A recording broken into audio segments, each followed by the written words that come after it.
Another lakad moment sa Bukidnon. So dahil nga rocky road yung mga daan dito, hindi na talaga namin dinala yung car. So ayan, naglakad na naman kami ng mga almost 1 hour yata yun. So after ng sightseeing namin sa Communal Ranch at Adventure sa may Dahilayan Park, so ito yung pinakahihintay namin na staycation dito sa may Bukidnon. So dito kami nagstay sa cliffside. So mga 2 nights din kami dito. Super gandara kasi nga meron silang pa infinity pool at ayan, meron din silang gym. Kaya samahan nyo kami. Kahit medyo na late din kami nito kasi nga until 5 p.m. lang yung kanilang pa-check-in. Kasi nga naglakad lang ang mga first and kaya ayan, lumaban pa rin. So dito kami magi-stay. So ano siya, A-house yung tawag nila dito. Para siyang nipa hut. So 1.8 yung nabayad namin at hindi pa kasama ang breakfast. So nag-offer naman sila, kayo order lang kayo, pili lang kayo sa kanilang menu. So ayan, mag-room tour tayo ng Very Light. So ito yung room namin. Super very simple, very native. Ayan, meron tayong pa-view. Super as in relaxing talaga. 1.8 per night, tapos nagbigay kami ng 500 as deposit in case may mga sira or mga ano dyan. So, yun yung kanilang incidental fee. Ayan, very basic lang talaga siya. So, meron kaming pa-kumot kasi walang pa-aircon dito. Meron naman silang electric fan, pero di malamig kasi dito. Kasi nga, nasa ano tayo dahil, nasa bangin. Ayan. At meron na kami dyang outlet, kaya nakapag-charge kami. Very convenient. Comfy naman yung stay namin dito. At ayan talaga yung itsura ng aming bahay kubo. Super cutie at very relaxing. Tingnan mo naman yung ating view, lalo na dahil pag umaga may mga pa-fog as in super ganda.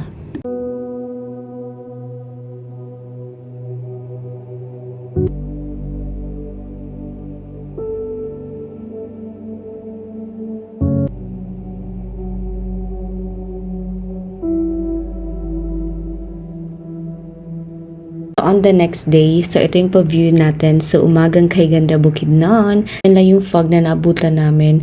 Feel namin talaga medyo late dumadating dito kasi nga hindi naman siya ganun kataas. Mas mataas dun sa may Rotipi kaya doon talaga ang dami-daming pa-fog. Pagising mo talaga bubungad talaga siya. Pero okay lang naman. Maganda rin naman siya. Nag-breakfast lang kami at ngayon naman magki-quick tour tayo. So iikutin natin yung buong area para makita nyo at meron kayong idea sa lugar.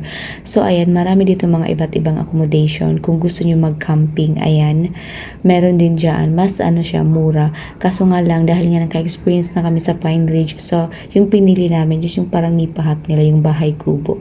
At dahil nga, pag ganito yung vibe dito, so shared toilet and bath yung kanila dito. So ayan, malinis naman siya at meron pa silang pa-tissue paper dye. Nag-accept din sila dito ng mga pa-dator. So, may nagdi-dator din dito. So, nagdadala sila ng foods. Dito sila kakain. At of course, tayo mag-swimming sila. So, kung ayaw nyo magstay dito, so pwede din kayo mag-dator.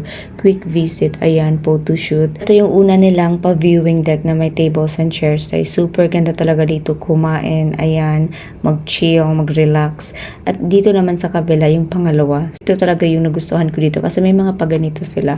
Lalo na sa gabi, maganda talaga dito magtambay. Pero may mga rules din sila dito. So, meron silang pa-silent hour. Nakalimutan ko lang kung 8 p.m. ba yun or 10 p.m. basta. So, follow lang tayo para walang problema. Kasi, syempre yung iba dito is hindi naman talaga mga taga dito, mga turista talaga. So, gusto din nilang ma-relax kasi pagod ang mga beauty. At yung mga local lang talaga yung gusto talaga mag-ingay, diba?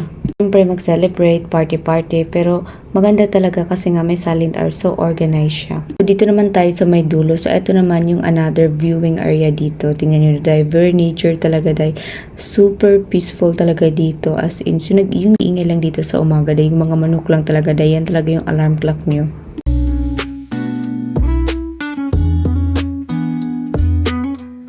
Ito naman yung tinatawag nilang Goryeo hut. So, yung rate naman niya is 3,200 per night. Maganda siya. Very decent talaga siya. Meron siyang proper bed. Pero, ayan nga yung rate niya. May pagka-pricey talaga. So, dito naman tayo sa likod. So, ayan. Meron din sila dito ang other accommodations. Ito yung tinatawag nila na Sayaw Tipis. At dito naman, meron din sila dito, ayan, na toilet and bath. So, each area, meron silang mga toilet and bath. At ito naman yung pa-view dito. Super very nature talaga siya.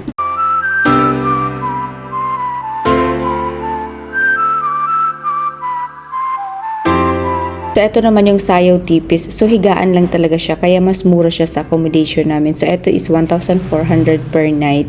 Kasi wala na din siyang pa-view, pa-balcony. So, ayan lang. So, hihiga lang kayo diretso. Pero carry na din siya day. Kasi meron naman sila mga public na mga pa-viewing deck. So, pwede kayong pumunta doon, mag-pictorial, kumain, mag-chill, tumambay. So, walang problema doon. So, ayan. So, meron silang parang 7 pa ganitong style. So, ngayon naman, pupunta tayo sa kanilang harapan. So, dito is pwede din kayong magluto. Ayan, parang ano siya, table. So, pwede kayong kumain dyan.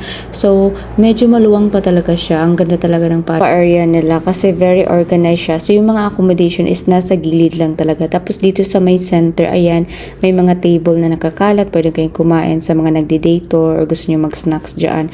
At ayan, sa dulo, meron silang pa-kitchen din. At ayan, meron silang paduyan dito sa gilid. Super ganda talaga dahil. Or mas maganda talaga pag weekdays kayo pumunta o mag-visit kasi nga hindi siya matao. At eto na nga yung pa-kitchen nila dito. Super ang ganda kasi nga pwede kayo magluto. So pwede kayo magdala dito ng mga foods at dito na kayo magluto, mag-grill. Very convenient talaga dito kasi nga complete na sila. Meron silang proper toilet and bath at eto pa may pa-kitchen. At sa mga fitness lover, meron silang gym. So pupuntahan natin yan.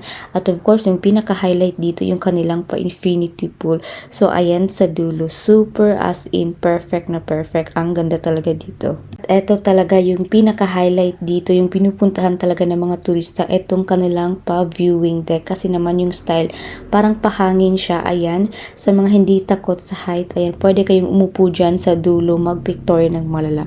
So, ayan yung pa-view natin. So, makikita natin, ayan yung pa-river nila at yung kabundukan na super gandara talaga.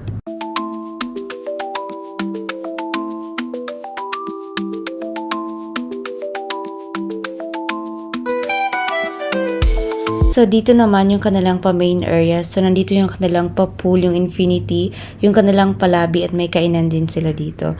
So, ayan, meron din sila ditong pa-dress code. So, kailangan lang natin mag-follow para makapag-swimming tayo. Ito naman yung kanilang pa-lobby. So, dito kayo mag-check-in at meron din silang pa-viewing deck dito. So, pwede kayong kumain dyan. So, nakatry kami dito mag-breakfast. Ayan, sa loob. Super mabubusog-lusog talaga kayo dito kasi nga tingnan mo naman with the view talaga. So, ito na yung kanilang pa-infinity pool. So, wag kayong mag-alala. Hindi siya malalim. So, pang chill lang talaga siya. So, mga 4 feet yata siya if I'm not mistaken. So, dito naman yung kanilang kainan. So, pwede kayo mag-breakfast dito, mag-dinner.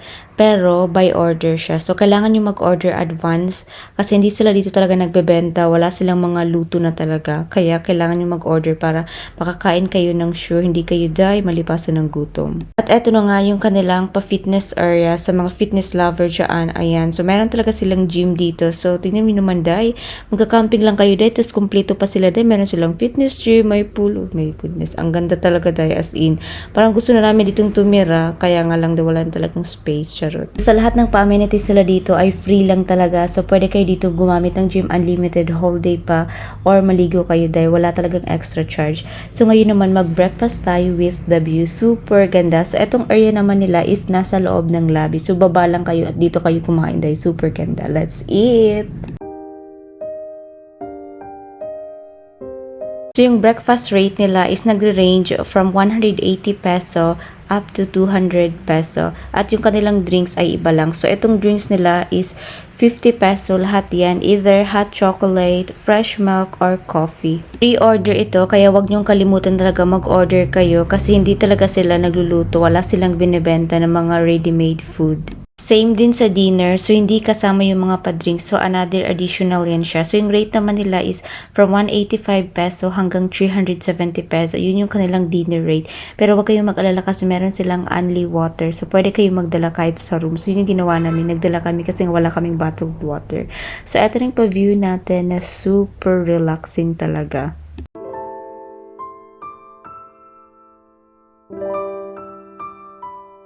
After breakfast, so ayan, napilit ko talaga si Afam din na maligo kami guys. Kahit saglit lang dahil for the vlog, charot, for the moment. Kasi nga dahil, yung first day, hindi yan siya nakaligo. Ako lang talaga yung naligo dito dahil kasi not feeling well pa siya. Kasi dahil naka-sunburn siya dahil sa communal ranch namin. Super mainit talaga dun. Kaya pumunta kayo dahil early in the morning talaga.